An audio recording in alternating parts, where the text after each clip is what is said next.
우리 좌우에 계신 분들에게 함께 같이 먼저 말씀을 듣기 전에 인사 나누도록 하겠습니다. 하나님께서 우리의 예배를 받으시기를 원합니다. 이렇게 인사하겠습니다. 하나님께서 우리의 예배를 받으시기를 원합니다. 우리의 예배를 받으시기를 원합니다.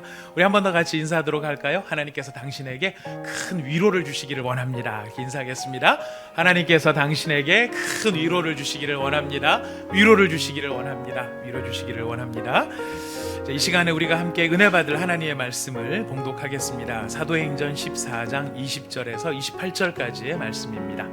우리가 함께 교독하는 이 말씀은 지금도 살아계신 하나님의 말씀입니다. 제가 20절을 먼저 읽겠습니다.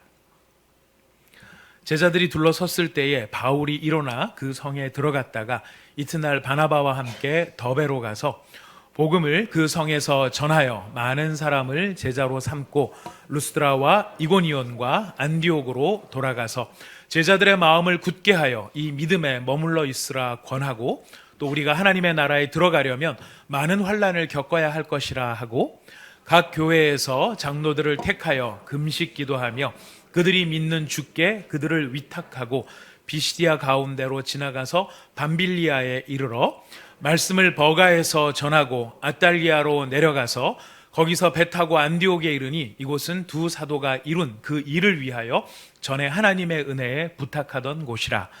그들이 이르러 교회를 모아 하나님이 함께 행하신 모든 일과 이방인들에게 믿음의 문을 여신 것을 보고하고 같이 읽겠습니다. 제자들과 함께 오래 있으니라. 아멘.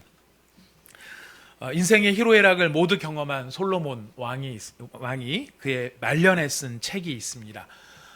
그가 젊어서 쓴 책은 보통 아가서라고 이해를 하고 있고요. 그가 왕으로서 통치하면서 지혜의 전성기에 있을 때의 책을 잠언으로 이해를 합니다. 이제 그가 삶 속에서 이런저런 풍상과 풍파를 다 겪고 그의 인생의 마지막 순간에 쓴 책이 성경의 전도서라고 그렇게 알려져 있는데요. 그 전도서 가운데 보면 솔로몬은 이렇게 이야기를 합니다. 일의 끝이 시작보다 낫다라고 하는 말을 하고 있습니다. 물론 이것은 누구나 할 수 있는 말이기도 합니다. 일의 끝이 시작보다 낫다라고 하는 말을 많은 사람들이 다 할 수 있지만, 솔로몬의 이야기가 더 무게감 있게 다가오는 것은 그가 겪었던 모든 삶의 상황들을 우리가 이렇게 생각해 볼 때, 그가 이 모든 것을 겪으면서 인생을 마무리할 시점에 그가 하는 그의 이야기가 얼마나 우리한테 울림 있게 다가오는지 모르겠습니다. 아마 유치원생이 여기 나와서 고백을 하면서 사랑하는 성도 여러분, 일의 끝이 시작보다 낫습니다, 이렇게 말하면 이건 애가 참 성경 구절을 잘 외우는구나 이렇게 느끼겠지만, 이제 인생을 뜻있게 사시는 마지막 이제 삶이 얼마 남지 않으신 많은 연세 드신 어르신께서 나오셔서 그의 삶의 모든 것을 회고하며 일의 끝이 시작보다 낫습니다 여러분, 이렇게 말한다면 아마 그 울림은 우리에게 더 크게 다가올 것입니다. 바로 시작은 우리한테 소망을 주는 것이지만, 우리가 소망 있게 시작한 이유는 그 좋은 끝을 맺기 위해서 사실 시작을 한 것이기 때문에 일의 끝이 참 중요한 것이겠죠. 이제 제1차 전도 여행을 마무리를 하는 사도 바울, 이제 그 일을 마무리하면서 그가 오늘 이제 일의 끝을 고백을 하고자 합니다. 처음 출발했을 때 얼마나 많은 긴장감으로 출발했을까 하는 생각도 듭니다. 이제 그 모든 것을 마치고 다시 안디옥으로 돌아와 그가 안디옥에 있는 성도들과 함께 일의 끝을 마무리하는 바로 이 본문의 말씀, 오늘 저희가 생각하면서 우리 인생을 향해서 주시는 하나님의 뜻을 저희가 분별해 보기를 원합니다. 자, 시리아 안디옥으로 다시 돌아온 두 사도들이 교회를 모읍니다. 여러분 아마 다 읽으셨을 텐데요. 27절 말씀을 한번 같이 읽어보시겠습니다. 27절 함께 읽습니다. 시작. 그들이 이르러 교회를 모아 하나님이 함께 행하신 모든 일과 이방인들에게 믿음의 문을 여신 것을 보고하고. 자, 안디옥 교회에 도착하자마자 쉬러 가거나 또 뭔가 좀 재충전을 하러 가거나 뭐 힐링을 하러 가는 것이 아니라, 오자마자 지금 이 두 사도들은 교회를 모았다라고 이야기를 합니다. 교회를 모았다는 건 다른 것이 아니고 안디옥 교회 모든 성도들을 다 불렀다라는 뜻입니다. 왜 불렀을까요? 네, 여기 성경에 보니까 다 읽으셨습니다. 다 불러 모은 이유는 27절 끝에 보니까 보고를 하기 위해서, 리포트를 하기 위해서 지금 불렀다는 것입니다. 근데 왜 오자마자 이렇게 보고를 서둘렀을까요? 사실 이게 보고를 서둘렀던 이유는 안디옥 교회가 사실은 이 바울과 바나바의 선교의 결과에 대해서 너무너무 궁금해하고 있었다라는 것을 우리에게 짐작하게 해줍니다. 여러분, 안디옥 교회가 바나바와 바울을 파송을 합니다. 선교사로 이제 전도 여행으로 파송을 하는데, 이 바나바와 바울의 위치가 안디옥 교회에서 어떤 위치인지 여러분 혹시 기억하십니까? 원래 이 바나바는 예루살렘에서 안디옥 교회를 담임하도록 부른, 오늘날 우리 교회식으로 이야기를 하자면 담임 목사로 파송한 사람이 바나바예요. 이 바나바가 사역을 잘 하다가 보니까 이 안디옥 교회가 부흥을 했어요. 근데 안디옥 교회를 도저히 혼자서 이제 감당할 수 있는 상황이 아니다 싶어 바나바가 누구한테 도움을 요청하느냐면 바로 바울한테 요청을 하는데, 그 당시에 바울은 다소라고 하는 바울의 고향의 칩거 중이었습니다. 다메섹에서 예수님을 경이롭게 만났지만 그가 복음을 전하다가 참 큰 어려움을 겪고 다소로 자기 고향으로 돌아갔는데, 그 고향에서 10년 정도 칩거를 하고 있는 상황이었습니다. 근데 그 다소에 있는 바울을 생각해낸 바나바가 와서 나랑 같이 여기 안디옥 교회를 섬깁시다. 그래서 이제 바울을 초청을 해서 열심히 1년 동안 섬겼습니다. 1년쯤 뒤에 하나님께서 이 안디옥 교회가 정기적으로 금식을 하고 기도를 하는 상황에 성령님께서 뭐라고 지금 지시를 하셨느냐면, 내가 불러 시키는 일을 위해서 바나바하고 사울을 따로 세우라 라고 이야기를 하셨습니다. 그 이야기를 듣고 안디옥 교회가 다시 금식을 합니다. 다시 기도를 합니다. 왜 다시 금식을 하고 기도할 수밖에 없었느냐면, 여러분, 이 바나바라는 위치와 사울이라는 위치, 지금 우리로 말하면 그런 거예요. 우리가 함께 같이 특별 새벽 기도회를 하는데, 특별 새벽 기도회 마지막 날에 하나님께서 온 성도들의 마음속에 울림을 주신 거예요. 온사랑의 교회 담임 목사 김은수를 선교지에 파송을 해라.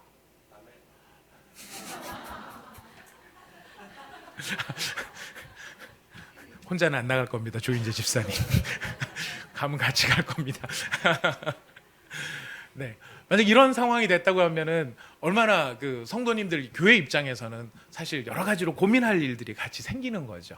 그리고 바나바와 바울은 그 당시에 담임 목사에 위치했었고, 바울은 그 교회에서 복음을 전하는 일에 굉장히 정말 가장 잘 쓰임바 되고 있는 사람이었습니다. 근데 그 중에 5명의 지도자 가운데서 제일 탁월한 2사람을 뽑아서 지금 선교지로 내보내라. 그러니까 안디옥 교회 입장에서는 당연히 생각이 많을 수밖에 없었겠죠. 그래서 금식하며 기도하고 결국 그들이 이제 순종하며 나가게 됩니다. 저는 이 말씀을 이번에 다시 한번 정리를 하면서 그런 생각이 들었습니다. 하나님께서 하나님의 큰 일을 위해서는 가장 소중한 것을 요구하시는구나. 뭐 이것하고 저것하고 다 쓰고 남는 어떤 것으로 하나님의 일을 하라고 부르시는 것이 아니라, 그가 가지고 있는 가장 소중한 것으로 하나님을 향해 충성하도록 부르시는구나. 우리가 가지고 있는 재능, 우리가 가지고 있는 은사, 내가 가지고 있는 소유 가운데 가장 귀한 것으로 하나님을 섬기라고 부르시는 것이 하나님의 뜻이구나, 이런 것을 생각해 보게 되었습니다. 우리 온사랑의 교회를 보면서 온사랑의 교회 성도님들한테 이런 은혜가 있는 것을 보면 참 감사하지 않을 수가 없습니다. 가장 소중한 것으로, 가장 귀한 것으로 서로를 섬기려고 정말 기쁨으로 이게 나눔을 하시는 것들을 바라보면서, 참 우리 교회는 성령이 충만한 교회, 한 사람 한 사람의 마음속에 성령님 일하시는 교회가 맞구나, 이런 생각이 들어서 얼마나 감사한지 모르겠습니다. 아무튼 지금 이 안디옥 교회는 바로 그런 정황을 맞이했다는 것입니다. 그러니 안디옥 교회 입장에서는 바나바와 바울을 선교지로 파송을 해놓고, 이제 파송했으니까 내 할 도리 다 했다 하고 잊어버리고 있었을까요? 저는 그렇게 생각 안 합니다. 이렇게 소중한 사람들, 하나님께서 우리 가운데서 가장 사역을 잘하는 이 사람들을 콕 집어서 저기로 보내라고 하셨을 때 틀림없이 하나님께서 뭔가 의도하신 바가 있기 때문에 그럴 텐데, 하나님이 어떤 의도를 가지고 이런 일들을 하실까 하는 그런 궁금증도 있었을 것이고요, 기대감도 있었을 것이고, 소망도 있었을 것이라고 생각합니다. 그래서 바나바와 바울이 지금 제 1차 전도 여행을 이렇게 하고 온 그 시간이 대략 한 2년 정도로 잡고 있거든요. 2년 동안 열심히 사역지에서 사역하는 동안 안디옥 교회는 그냥 잊어버리고 있었던 게 아니라, 그 기간 동안 하나님께서 부르셔서 하나님께서 일하게 하신 그 바나바와 바울을 능하게 하시고 그 바나바와 바울을 통해서 일하여 주시옵소서, 그들에게 힘을 주옵소서라고 열심히 저는 기도했다라고 확신합니다. 그런 이 안디옥 교회에 간절한 궁금증이 있었고, 도대체 하나님이 저 바나바와 바울을 콕 집어서 부르셔서 무슨 일을 하게 하셨을까? 너무너무 기대감이 있었을 것이고 궁금함이 있었을 것 같습니다. 바로 그런 간절한 기대감과 하나님이 무슨 일을 하셨을까를 정말 간절히 소망하고 있는 바로 그 안디옥 교회 성도들을 향해서 지금 바나바와 바울이 돌아오자마자 이렇게 바로 짐도 풀르기도 전에 지금 교회부터 다 오라고 해가지고 어떤 일을 하셨는지를 지금 알려주려고 하는 것입니다. 여러분 그렇게 선교 보고를 한다 그러면 무슨 얘기를 했을까요? 처음에는 전체적인 여정에 대해서 쭉 이야기하지 않았을까요? 그가 지내왔던 1차 전도 여행의 과정에 어디를 다녔고 어디에서 무슨 일이 있었는가 하는 것들을 이야기했을 것 같습니다. 여러분, 이제 우리가 1차 전도 여행을 마치면서 친절한 제가 여러분들을 위해서 주보에 그 친절함과 배려를 담아서 3페이지에 보시면은 바울의 제1차 전도 여행이라 그래가지고 그 약 2년 동안에 있었던 전도 여행의 지도를 여기다 좀 기재를 해 놓았습니다. 이 책은 이영재 목사님이 쓰신 바이블웨이라는 책에서 저희가 스캔을 해가지고 이 자료를 여기다 올렸는데요. 여기에 보시면은 바울과 바나바의 여정이 나타나는데 처음 출발은 안디옥에서 출발을 합니다. 옆에 보시면은 오른쪽 편에 수리아, 오늘날로 말하면 시리아 지역입니다. 내전이 벌어지고 있는 참 안타까운 곳인데요. 아무튼 그 전에 이 바나바와 바울은 이 시리아에 있었던 안디옥 이 교회에서 파송을 받았던 것입니다. 그 여정을 쭉 보면은요, 안디옥에서 실루기아 항구까지 내려갑니다. 한 25km 되고요. 여기서 배를 타고 구브로섬, 지금 영어적으로는 사이프러스라고 되어 있는 거기에 살라미 항구까지 가는데 210km를 항해를 합니다. 그리고 살라미 항구에서 섬을 가로질러 바보라는 지역까지 가게 되는데요. 거기에서 서기오 바울이라는 총독에게 복음을 전하고 이를 방해했던 마술사 엘루마는 시각장애인이 되는 일이 거기에서 있었습니다. 살라미 항구에서 바보까지의 거리는 약 155km 정도라고 알려져 있습니다. 그리고 바보에서 배를 타고 이제 밤빌리아 지역의 버가, 빨간색 줄을 따라서 위로 올라가죠. 거기까지 100길로 300km 정도가 됩니다. 여기까지 왔을 때 일행이었던 마가 요한이 어떤 이유였는지는 정확하지 않지만 아마도 많이 힘들었던 것 같습니다. 그들이 팀을 떠나서 돌아가 버리는데 원래 파송받았던 안디옥 교회로 안 가고 예루살렘으로 가버립니다. 마음이 뭐가 많이 틀어졌던 것 같아요. 아무튼 여기서 이제 이런 이별을 경험을 하고요. 거기서 이제 버가에서 산맥을 넘어갑니다. 비시디아 안디옥이라는 곳으로 가게 되는데 100길 300km도 힘들지만 여기 비시디아 안디옥까지 가는 길은 산길입니다. 195km를 가게 됩니다. 갈라디아서에 보면은 바울이 이때 이 산을 넘어가면서 병을 얻어서 고생한 것으로 나와 있고요. 이 비시디아 안디옥에 이르러서 마침내 첫 번째 교회가 세워지게 됩니다. 복음 전파로. 근데 여기서 그만 유대인들의 시기심 때문에 박해를 당하게 돼서 이고니온이라는 곳으로 급하게 이동을 하게 됩니다. 비시디아 안디옥에서 이고니온까지는 약 150km가 떨어져 있습니다. 여기서 이제 돌을 맞을 뻔합니다. 박해를 받아 돌을 맞을 뻔해서 다시 여기서 이동을 루스드라라고 하는 곳으로 이동을 하는데 이고니온에서 루스드라까지는 약 35km 정도가 떨어져 있습니다. 여기서 나면서 걷지 못하던 사람을 바로 그 사람의 믿음을 따라 일어나 걷게 하는 놀라운 기적의 역사가 일어나고요. 안타깝게도 여기서 바울은 돌에 맞아서 거의 죽을 뻔하게 됩니다. 놀라운 것은 하나님께서 그를 믿음의 사람들의 믿음으로 말미암아 기적적으로 회복을 시키시고 회복된 바울은 루스드라에서 더베까지 70km를 가서 거기서 또한 복음을 전하게 됩니다. 여러분 지도상으로 보시면 길리기아라고 하는 그 지역의 위쪽 부분에 더베라고 하는 별표가 하나 그려져 있습니다. 여러분 이 더베에서 길리기아를 사이에 놓고 이 오른쪽 편에 보면은 작게 다소라고 또 보이죠. 기억나십니까? 이 다소는 누구의 고향이라고요? 바울의 고향이에요. 바울 입장에서 보면은 요 더베에서 다소로 가면 얼마나 좋겠어요. 왜냐하면 자기 고향이고 가깝기도 해요. 비교적 가깝기도 해요. 산맥 하나만 딱 넘으면 돼요. 근데 바울은 편한 길로 가지 않고 의미 있는 길을 찾아갑니다. 자기가 쉬려고 하는 길이 아니라 사역을 위한 길. 근데 그 사역은 바로 자기가 복음을 전하면서 지나왔던 지역의 성도들을 생각하면서 그 성도들을 믿음으로 다시 견고하게 하기 위한 목자의 심정을 가지고 그가 다시 유턴을 해서 왔던 길로 돌아가게 됩니다. 그래서 이 안디옥에서 출발해서 이 더베까지 갔다가 더베에서 다시 돌아와서 안디옥까지 이르는 이 모든 길의 여정이 대략 적게 잡아서 2130km 정도라고 알려져 있습니다. 2130km 뭐 타고 갔을까요? 오토바이? 자전거? 아닙니다. 걸어서 갔습니다. 배 타거나 걸어서 갔습니다. 이런 여정 동안에 아주 다양한 일들을 경험을 했습니다. 그러니 이제 선교 보고를 하기 위해서 모여 있을 때 모든 교회들 앞에 여러분 저희가 여기를 다녀왔습니다 하면서 얼마나 많은 에피소드들이 거기 있었겠어요. 그리고 거기서 있었을 개인적 소감도 많이 담겨 있을 것입니다. 아마 저 같았으면 그랬을 것 같아요. 이 전도라는 게 사람 할 짓이 아닙니다. 이게 제가 2130km 다니는데 여러분 제가 아주 죽을 똥을 쌌습니다. 밴을 타는데 배멀미하느라고 고생했죠. 산에 올라갔더니 고산병이 나를 기다리고 있죠. 그거 지났더니 풍토병이 또 나를 기다리고 있습니다. 도대체 이 전도는 죽으려고 하는 것인지 살려고 하는 것인지 모르겠습니다. 그래도 제가 꾹 참고 갔습니다. 갔더니 강도를 만났습니다. 산길 돌아가면 다 털렸습니다. 다 털렸으니 돈이 있습니까? 돌아가면서 여관에도 못 들어가고 비는 내리는데 추적추적 내리는 처마 밑에 앉아서 내가 뭐 하는 건가 이런 생각이 듭디다. 근데 그 찰나에 마가요 하는 그거 힘들다고 싹 갑디다. 그 인간 누가 뽑았는지 참 인간 믿을 거 아닙니다. 검은 머리 인간, 검은 머리 짐승은 거둘 일이 아닙니다. 뭐 이런 이야기들을 하지 않았을까요?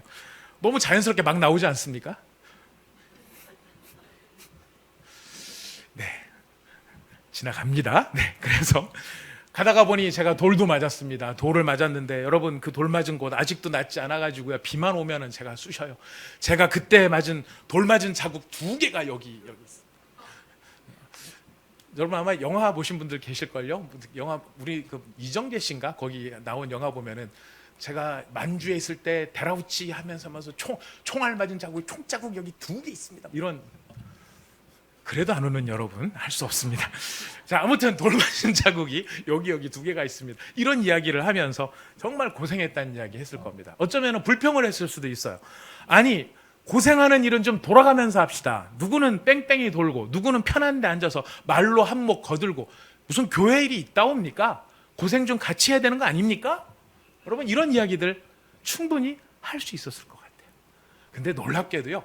사도 바울은 그 모든 여정을 마치고 돌아와서 한 선교 보고에서 이런 이야기들은 1절 꺼내지도 않는 것입니다. 무슨 이야기를 하고 있습니까?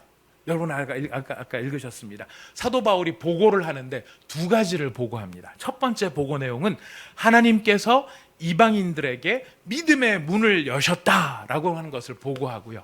두 번째는 하나님께서 우리들과 함께 일하셨다. 이거를 보고를 하는 거예요. 여러분 믿음의 문을 여셨다라고 하는 것이 바울이 전도하러 갔으니까 믿음의 문이 열린 모양이지 쉽게 생각할 수 있습니다만 여러분 이 믿음은요 어마어마한 일들을 하게 하는 원천이 돼요. 하나님을 기쁘시게 할 수 있고 이 세상 가운데서 하나님의 살아 계신 것을 나타내게 하는 힘의 원천이 되는 것도 믿음입니다. 우리의 삶 속에서 삶의 문제들이 우리 가운데 시험으로 다가오고 유혹으로 다가올 때 그것을 이기게 할 수 있는 힘도 믿음인 것입니다. 여러분 이 믿음이요 우리 안에서 역사하면은요 그 믿음의 힘으로 말미암아 우리는 이 세상을 넉넉히 이긴다라고 성경은 이야기하고 있습니다.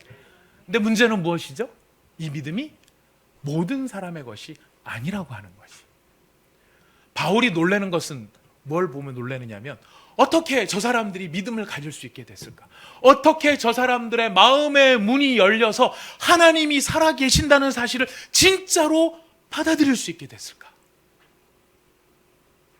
여러분 우리는 진지하게 신앙을 고백합니다.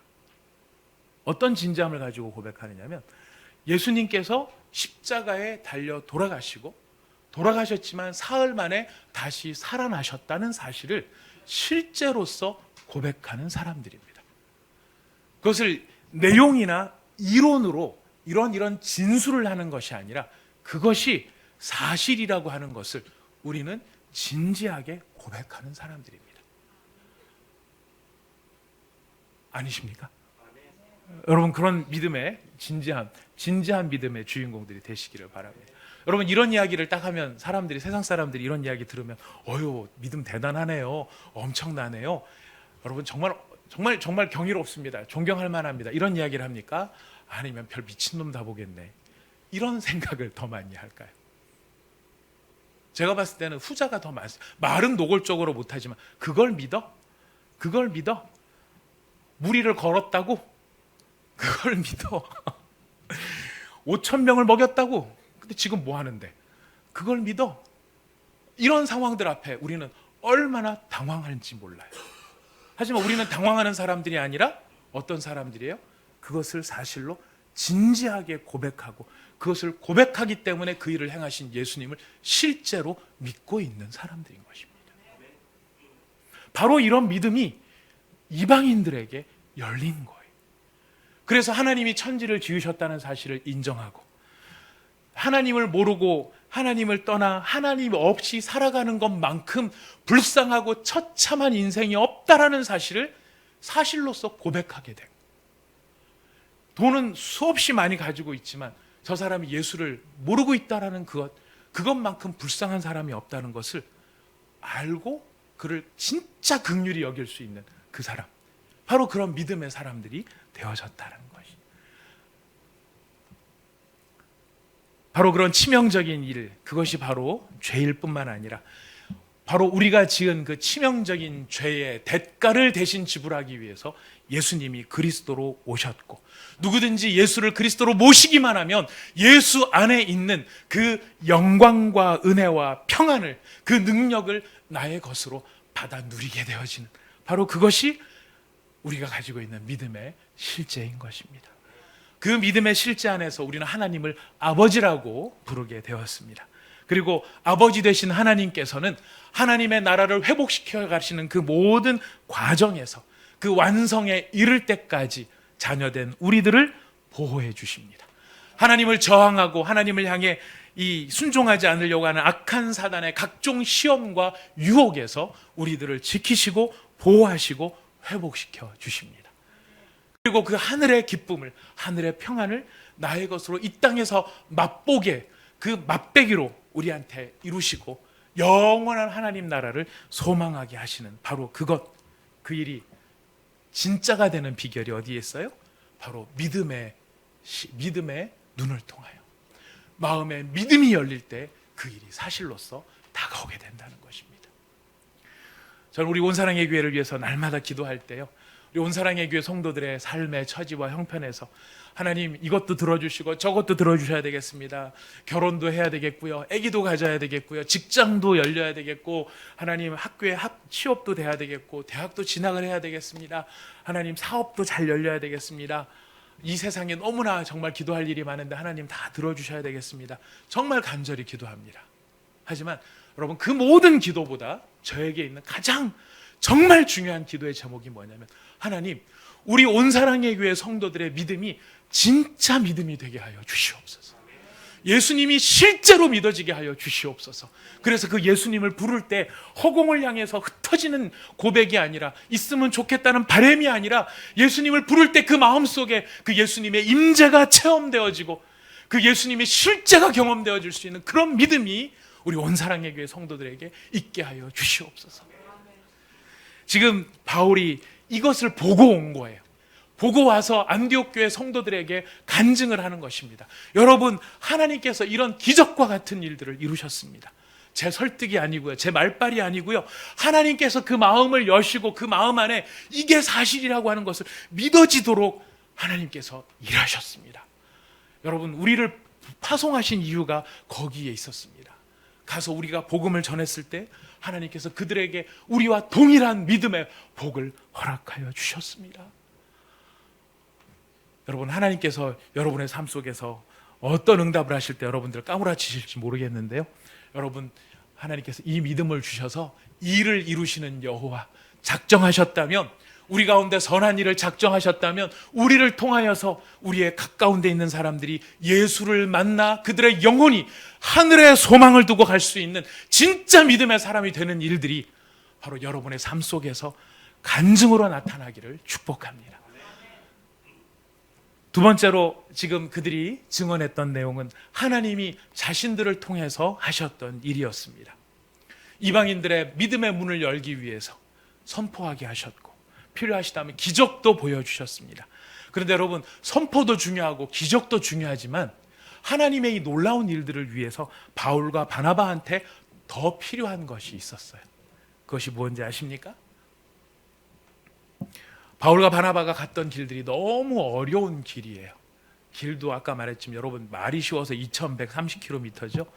우리 여기 저 현역으로 다녀오신 분들 존경합니다. 정말 힘든 일들 하셨습니다. 공수부대 더욱 존경합니다. 해병대도 존경합니다. 하지만 방위도 고생을 좀 했습니다. 저희가 한 달에 한 번씩 뭐를 하냐면 방위병들이요 뭐를 하냐면 저희 때는 그랬습니다. 저희 때는 40km씩 야간 행군을 해요. 그러니까 밤에 부대로부터 방위는 맨날 나와서 퇴근해갖고 이렇게 극장에 가서 영화 보고 막 노는 게 방위가 아니고요. 저희 방위들은 기동대 방위라 그래가지고 열심히 이렇게 뺑이 치는 방위들이 있었는데요. 이 겨울에 40km를 행군을 하니까 너무 추운 거예요. 근데 저희 부대 살림살이를 하는 그 부대 이게 하시는 분이 계시는데 그분이 이게 살림살이를 잘 하셔가지고 고생하는 방위병들 잘 먹여주셨으면 좋은데 여단에서 추우니까 추운데 고생하니까 애들 좀 먹이라고 이게 컵라면이 나왔습니다. 그랬더니 그 컵라면을 그 많은 컵라면을 혼자 다 드시고 저희들한테는 뭐를 주셨냐면 이 일회용 컵에다가 뜨거운 물을 붓고 삼양라면을 4등분을 해가지고 컵과 라면을 주셨습니다. 그래서 그 추운 겨울에 라면을 씹어 먹으면서 불려가면서 그렇게 컵라면을 먹으면서 행군을 했었습니다. 참 손가락 발가락이 다른 거 말고 손발이 너무 시려운 거예요. 근데 여러분 방위병이 40km 행군하는 것도 힘든데 현역 가시면은 행군을 얼마나 하셔야 되죠? 천리 행군을 해야 되잖아요. 천리 행군을. 우리 가운데 제대로 된 군대를 갔다 오신 분이 한 사람도 안 계신가요? 천리 행군이라 그러면 참 엄청나지만 천리면은 몇 킬로입니까? 400km예요. 근데 지금 바울은 그것에 5배를 다녀온 거예요. 그 여정을 다녀온 거예요. 자, 그러니 그거를 다녀오는 그 과정에 편하게 다녀온 게 아니라 이 모든 고생을 하면서 다녀온 거예요. 근데 그거를 가려면 뭐가 필요하겠어요? 하나님께서 그 바울과 바나바의 마음에 어떤 일을 이루셔야 됩니까? 순종할 마음을 주셔야 돼요. 상황을 견디고 사람을 참아낼 수 있는 능력을 주셔야만 하는 거예요. 여러분 제일 견디기 힘든, 여러분 일상의 삶을 살면서 제일 견디기 힘든 것이 상황이고 결국 사람이잖아요. 여러분은 여러분의 인생이 만족스러우십니까? 안 그러면 불만스러우십니까? 만족스러운 분도 많이 계실 것입니다. 감사가 넘치는 분도 계시겠지만 우리 가운데 따져놓고 보면 이 정말 어려움이 없으신 분들이 없으세요. 여러분 하나님께서 하나님의 일을 하시기 위해서는 이방인의 마음도 여셔야 되지만 하나님의 일을 하는 사람들의 마음에 하나님께서 힘도 공급해 주셔야 되는 것입니다. 바울과 바나바가 뭐를 간증하느냐면 하나님이 우리를 통해 일하셨다, 이 말씀 속에는 우리의 내면에 힘을 더하셨고 우리의 마음에 소망을 주셨고, 여기서는 비록 박해를 당했지만 이 길을 돌아서 저 모퉁이를 돌아가 있는 저 도시로 가면 또다시 우리를 기다리고 있는 어떤 영혼이 있을 것에 대한 소망을 하나님께서 주셨다라는 거예요. 근데 여러분 더 중요한 게 있어요. 바울과 바나바에게 하나님이 주셨던 더욱 놀라운 일이 있었는데요.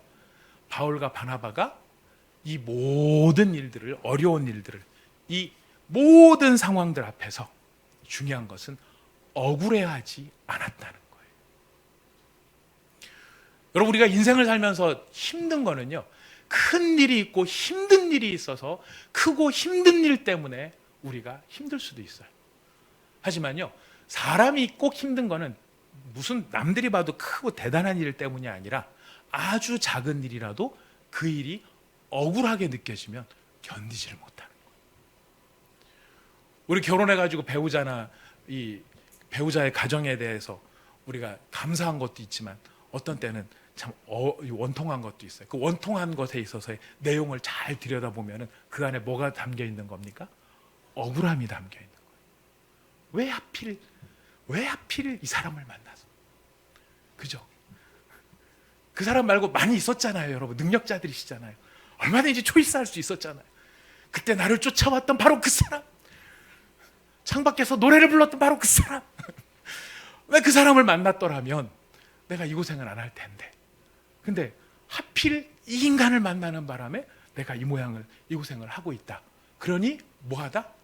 억울하다라는 거예요.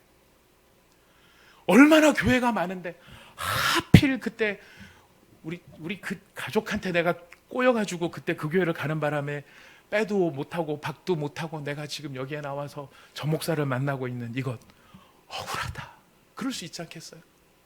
저도 마찬가지지 않겠어요?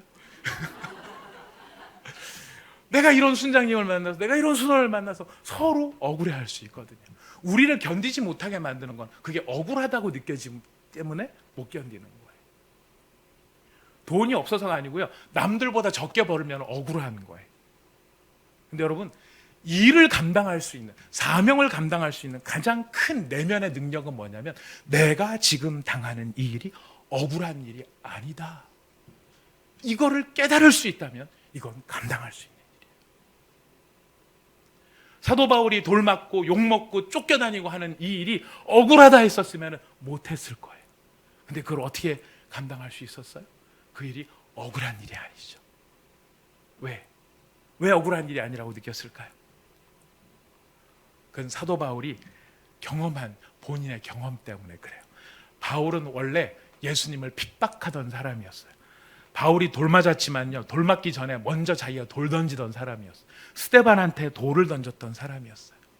예수를 향해서 던질 수 없으니까 스데반한테 돌을 던졌던 사람이에요. 그런데 그런 자기를 오래 참으심으로 자기에게 참된 진리가 무엇인지 가장 좋은 것을 보여주신 그분이 예수 그리스도셨어요. 자신을 대하시는 그 예수님의 마음이 하나님의 은혜, 예수님의 은혜라는 사실을 깨달았기 때문에 내가 그 은혜를 잊고 보니 내가 당하는 모든 일이 억울할 수 있는 일이 아니다라고 하는 것, 그것을 고백하게 된 게 누구예요? 바로 바울이었다는 거예요.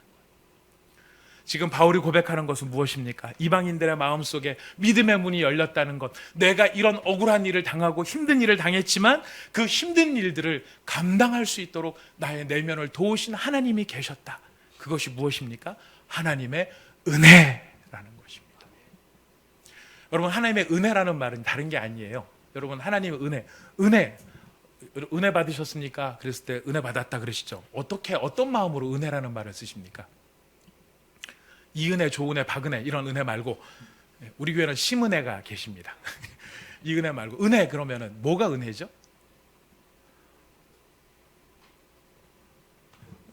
여러분 다 아시는데 저를 지금 이제 제가 이렇게 질문하니까 당황하셔서 얼굴 표정들을 그렇게 하고 계시는 것 같은데, 은혜의 핵심은 뭐냐면요, 하나예요. 하나님이 개입하신다라는 거예요. 하나님이 가만히 있지 않겠다라는 것이 은혜예요.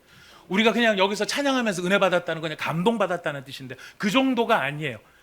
하나님이 은혜 하나님이시다라는 것은 하나님이 개입하셔서 하나님이 일하시고 하나님이 통제하신다라는 거예요.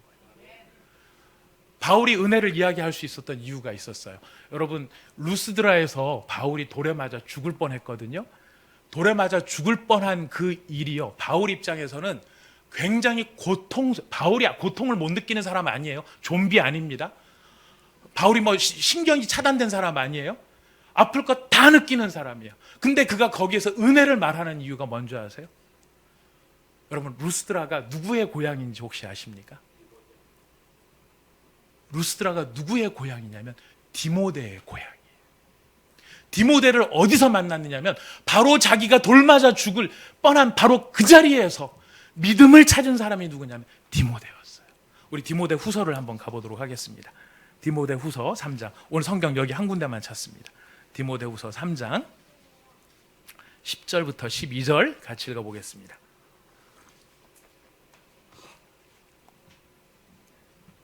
디모데 후서 3장 10절에서 12절 같이 읽어보겠습니다. 시작. 나의 교훈과 행실과 의향과 믿음과 오래 참음과 사랑과 인내와 박해를 받음과 고난과 또한 안디옥과 이고니온과 루스트라에서 당한 일과 어떠한 박해를 받은 것을 내가 과연 보고 알았거니와 주께서 이 모든 것 가운데서 나를 건지셨느니라. 무릇 그리스도 예수 안에서 경건하게 살고자 하는 자는 박해를 받으리라. 바울의 자랑이 어디에 있습니까? 네가 보지 않았느냐라는 거예요. 내가 루스트라에서 돌 맞아 죽는 그 현장을 네가 보지 않았느냐. 근데 그걸 보고 넌 도망간 게 아니라 그걸 보고 오히려 네 마음이 열려서 아, 예수가 계시는구나, 이 예수가 나의 생명이구나, 이거를 네가 깨닫지 않았느냐. 바울 입장에서는요, 내가 죽는 그 자리에서 죽는 것으로 끝날 것 같은데 거기에서 누가 생겨요? 믿음의 아들이 생긴 거예요. 이게 하나님의 개입이고 하나님의 간섭이에요. 하나님 은혜로 나를 인도하셨습니다. 이것은 하나님이 내 삶에 개입하셨다는 거예요. 여러분, 하나님이 우리 삶에 개입하면 행복할까요? 아니면 좀 빡셀까요? 빡센데 행복해요. 빡센데 행복해요. 빡센데 행복해요. 여러분, 하나님이 우리를 은혜로 다스리세요. 여기 예수 믿고 나오신 여러분들 가운데 모태신앙도 있으시겠지만 삶의 중간에 예수를 믿으신 분들 계세요. 근데 그분들 보시면 좋은 말 할 때 오신 분들이 사실 별로 안 계세요. 제가 최근 들어 이제 어떤 우리 성도님의 간증을, 제가 삶의 이야기를 잠깐 듣게 됐는데 직접 들은 게 아니고 가족을 통해서 들은 거예요. 우리 집사님께서 사업을 하시는데 이제 사기를 당해가지고 그냥 1,000만 원, 2,000만 원을 잃어버린 게 아니고 그 삶 속에서 굉장히 거액을, 몇백억이나 되는 큰 거액을 사기를 당하신 거예요. 여러분, 그 일은 억울한 걸로 따지면 얼마나 억울하겠어요. 그래서 정말 억울한 일이죠. 근데 그 집사님께서 우리 교회에 처음 나오신 다른 성도님들하고 같이 식사를 하시면서 그런 이야기를 하셨다고 하는 거예요. 내가 몇백억을 잃어버렸지만은요, 제가 생각해 보니까 그게 억울한 일이 아니에요. 왜냐하면 그것 때문에 내가 예수님을 만났기 때문입니다. 내가 그 많은 돈을 잃어버린 것이 아깝기도 하고 지금 생각할 때 있으면 얼마나 좋을까도 생각을 하게 되지만 그게 문제가 아니라 그 돈을 잃어버렸고 사기를 당했기 때문에 나는 예수님을 만날 수 있었어요. 그렇다면 그 돈은 아까운 게 아닙니다. 여러분, 이건 누가 할 수 있는 이야기예요? 진짜 경험해 본 사람만이 할 수 있죠. 우리는 다 아깝잖아요. 지금 얼굴 표정이 다 써 있어요, 여러분들. 그 돈 나한테 있으면 그 돈 모으고 싶어 하고 내가 지금 불면의 밤을 보내고 있는데 다 아깝다고 느껴지는데, 여러분 진짜 경험을 하잖아요. 이 고백이 나오는 거예요. 하나님의 은혜, 그게 하나님의 은혜였습니다. 내 삶에 개입하시고 나를 찾아오셔서 나를 바꾸시고 나를 변화시키시고 내게 새 소망을 주시고 이 모든 상황을 억울하다라고 생각하지 않게끔 만들어주신 바로 그 하나님 은혜의 하나님이십니다. 바울은 이 은혜를 고백하는 것이죠. 근데 여러분, 이게 왜 중요할까요? 오늘 이 얘기를 우리가 왜 듣고 있을까요? 하나입니다. 여러분, 우리도 보고해야 될 날이 곧 돌아옵니다. 우리도 우리의 인생을 마치고 하나님 앞에서 우리 하나님, 내 시작을 하게 하신 하나님 앞에 제가 이제 모든 삶을 마치고 하나님 앞에 보고합니다. 여러분, 뭘 보고하시겠습니까? 인생의 대차대조표에 여러분 뭘 쓰시겠습니까? 얼마나 많이 벌어서, 얼마나 많이 쌓아두었고, 얼마나 남부럽지 않게 자랑하면서 자존심 세우며 살아갔느냐. 여러분, 이게 우리의 보고의 내용이 될 수 없을 것입니다. 모든 상황 속에서 나는 방향과 목적을 잃지 않았습니다. 어떻게 삶의 주인이 되신 예수님께 순종했는지, 그의 십자가와 부활의 능력을 힘입어 죽을 것 같은 상황 속에서도 죽지 않고 다시 일어나 이 믿음의 길을 달려올 수 있었는지, 그리고 그 사람들 앞에 하나님의 살아계심을 내가 어떻게 나누며 그들의 인생을 함께 아름답게 만들어갔는지, 하나님의 개입하심과 하나님의 간섭하심으로 내 삶이 어떻게 별이 될 수 있었는지, 우리는 그것을 보고할 날이 곧 돌아온다는 것입니다. 여러분, 이런 보고로 하나님 앞에 서는 저와 여러분이 되실 수 있기를 부탁드리겠습니다. 다른 자랑이 아니라 내 삶 속에 개입하신 바로 그 하나님의 은혜가 어쩌면은 죽고 끝났어야 될지도 모르는 내 인생을 변화시켜서 나의 안타까움이 오히려 하나님의 살아계심의 증거가 될 수 있는 바로 그 하나님의 은혜의 증거, 은혜의 증거인 나, 그리스도의 이야기가 되는 바로 나의 삶, 여러분의 삶의 보고가, 이런 아름다운 보고가 하나님 앞에 드려질 수 있는 놀라운 복이 임하시기를 축복합니다. 우리 같이 기도하겠습니다. 이 시간에 함께 우리가 말씀을 생각하면서 같이 함께 기도했으면 좋겠습니다. 바울과 바나바가 참 이제 1차 전도 여행 2100km를 다녀온 그 모든 상황 속에서 참 힘들었다, 고생스러웠다, 왜 이 고생을 내가 사서 하는지 모르겠다, 아무도 알아주지 않고 왜 이런 어려운 일들을 하게 하는지 난 모르겠다, 이런 불평과 원망으로 그의 보고를 채운 것이 아니라 그가 그 모든 어려운 길들이 어렵다라고 느껴지지 않을 수 있었던 억울함이 없는 인생, 그 되게 하신 하나님, 그 하나님의 은혜가 얼마나 경이로운지를 그가 깨달으면서 하나님께서 이방인들의 마음의 문을 여셔서 그들에게 믿음을 더하시는 것을 우리가 보았고, 그 일을 감당하기 위해서 내 인생에 이런 모진 일들이 있었지만 이 모진 일들을 참고 견딜 수 있는 능력을 더해 주셨다. 이것이 하나님의 은혜이다. 이것이 바울의 고백이었습니다. 하나님, 이제 우리가 하나님 앞에 서서 하나님 앞에 보고를 드려야 될 때가 돌아올 텐데, 하나님 그 보고의 가운데 무엇을 보고해야 될지 우리로 깨닫게 하여 주시옵소서. 내 삶에 찾아오시고 내 삶을 개입하시고 이대로 내버려 두시지 아니하시고 내 삶을 하나님의 은혜의 증거가 될 수 있도록 만들어 주시는 바로 그 아름다운 하나님의 은혜를 증언할 수 있는 저의 삶이 되게 하여 주시옵소서. 우리 같이 함께 기도하도록 하겠습니다. 하나님 아버지, 감사합니다.